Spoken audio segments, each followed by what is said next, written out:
Pois é, Sakamoto. Eu acho que, como você falou, vindo da boca do ministro, isso daí tem é, duas, uma consequência e uma informação importante. A informação importante é o seguinte: o ministro não disse isso à toa, ele está informado. E isso está dentro da apuração da Polícia Federal e dele, das apurações que eles fizeram.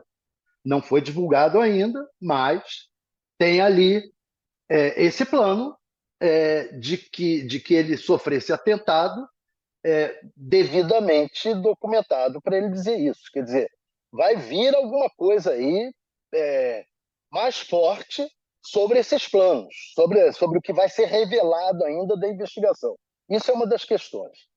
A outra questão, Sakamoto, é que já tem gente entre os bolsonaristas pressionando o PL para entrar com uma ação pedindo a suspeição do ministro, porque o ministro estaria se sentindo ameaçado e, portanto, seria suspeito para julgar o caso.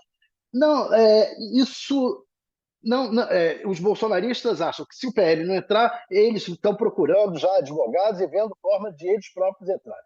O caso é o seguinte: esse tipo de ação não costuma ter muito futuro. Por quê? Porque todo juiz corre risco de ser ameaçado. E se for ameaçado, não quer dizer que ele se declare suspeito, porque senão seria uma, uma arma na mão dos criminosos. Os criminosos fazem Seria o só seguinte: ameaçar. o juiz. Você ameaçaria o juiz. Você quer que tornar um juiz E suspeito, pronto. você vai lá, ameaça o juiz e pronto, né? Exato, exato. Então, os tribunais não costumam conceder suspeição com base nesse argumento.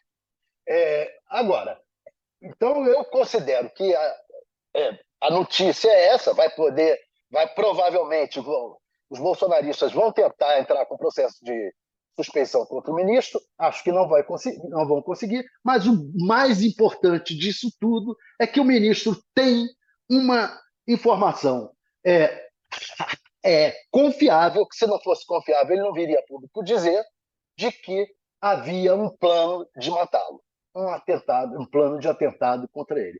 Isso é muito forte, muito perigoso, não se pode deixar, e se você chegar no final aos tubarões, como se pretende chegar aos tubarões dessa tentativa de golpe, com esse tentativa de assassinato, plano de assassinato incluído, aí, doutor, vai ser vão ser penas ainda maiores do que essas que eles estão dando para os peixes pequenos.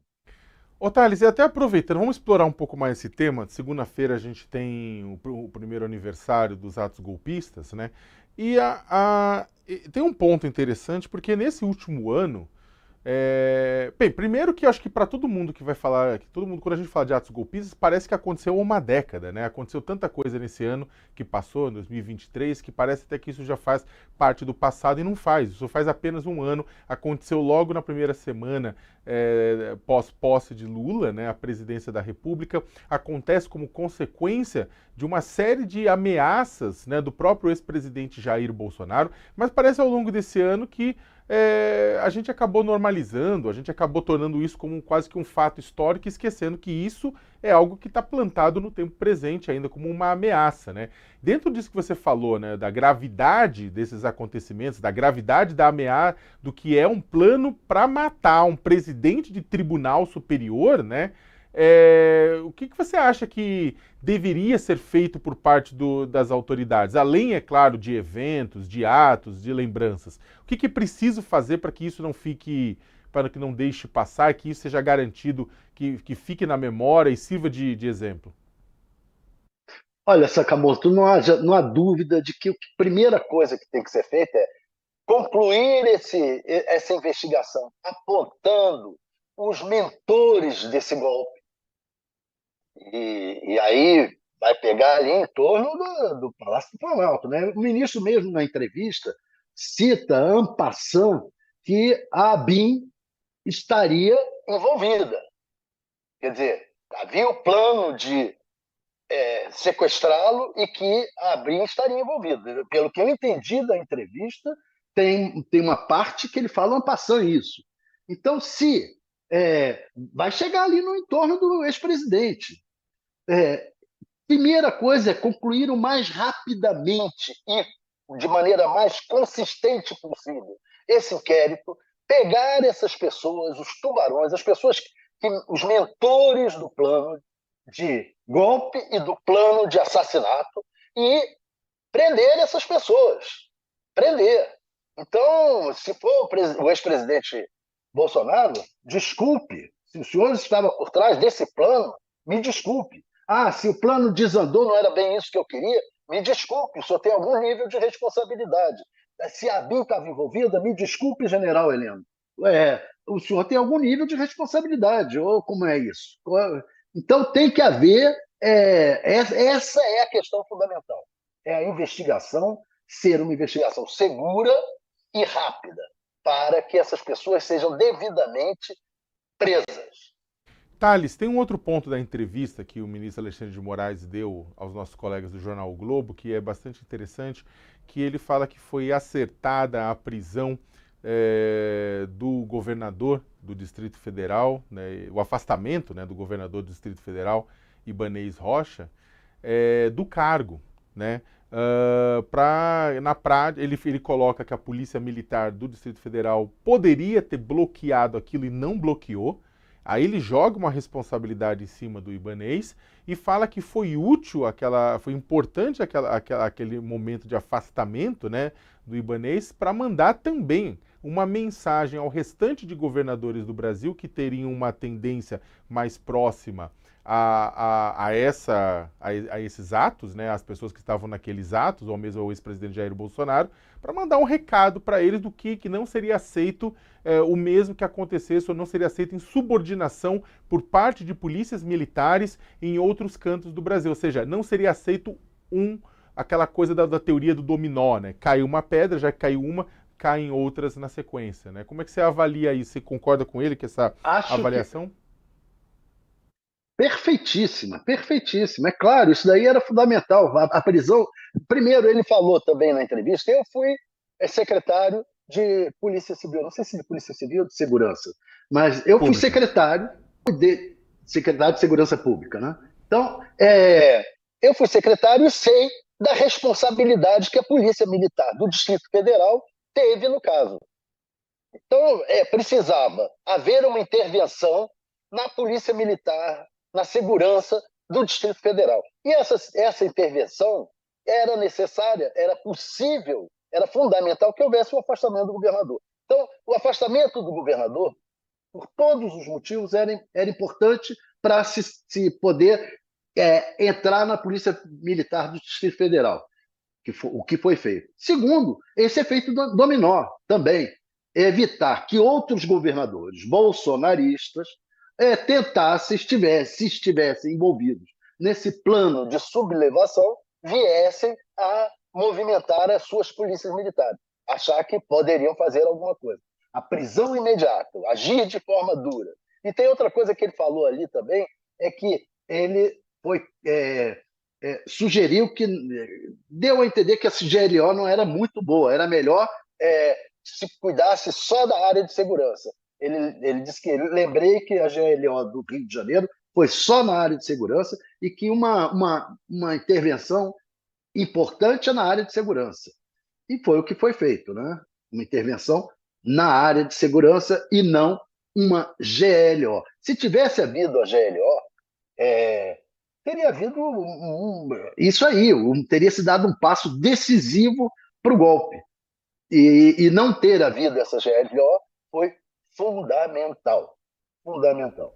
E vamos lembrar que ele mesmo fez uma crítica muito dura, né, os acampamentos golpistas em frente aos quartéis que abasteceram, né, sobre aquele comando, né, codificado, a festa da Selma, né, que foi utilizado por bolsonaristas em todo o país para programar como festa da Selma, referiam-se aos atos golpistas de 8 de janeiro que foram utilizados pelas redes sociais. E ele coloca, né, acho que é o último ponto que eu queria abordar contigo, ele também coloca a responsabilidade das big techs, das empresas que hospedam plataformas digitais, exatamente por não terem agido né, para bloquear essa organização desses atos golpistas, né? E ele fala que, inclusive, uma das acaba mirando, ele não acabou não fazendo uma discussão maior sobre isso, mas é claro que ele estava falando do PL das fake news que atua na questão da regulação das plataformas e está parado no Congresso, e ele fala que é um tema de interesse, inclusive do Supremo, né? E esse negócio primeiro mostra que tudo que a gente está vivendo agora, essa discussão sobre as big techs, tudo isso passa por lá, né? Passa por aquela época, porque as big techs realmente, ou por inação, ou por interesses econômicos, de deixar passar fake news, etc. e tal, acabaram incentivando esse tipo de atitude, esse tipo de postura tanto do Bolsonaro como dos seus seguidores, dos bolsonaristas, etc. Isso foi é uma primeira é um ponto, uma questão a ser vista. Então, a outra questão são os militares. A Polícia Militar do Distrito Federal tem sua responsabilidade por ter deixado o acampamento em frente ao quartel. Mas a responsabilidade, nesse caso, maior é dos militares, porque até a Polícia Militar, quando tentou tirar o acampamento, o comandante do Exército disse que não podia, que não tirasse e que eles tinham mais força do que a Polícia Militar. Então, fica evidente aí a responsabilidade do comando do Exército, do comandante do Exército, do comandante militar do Planalto, nesse caso, de deixar que o quartel, esse acampamento em frente ao quartel, e ele fala que isso foi um erro.